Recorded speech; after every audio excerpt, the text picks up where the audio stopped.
Guy, yung mga salita mo nakakapagpalakas kay Sara Duterte. Sabi ko mali yan, Secretary. Ang nagpapalakas kay Duterte ay ang patuloy ng mga palpak na polisiya ng Administrasyong Marcos. Sinabi magpapakulong December 15, nagpakulong ba kahit isa?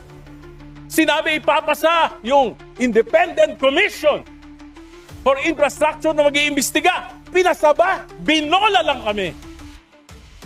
Sabi, magpapasa ng isang makatotohanang anti-political dynasty. Ipa-priority. Ano nangyari?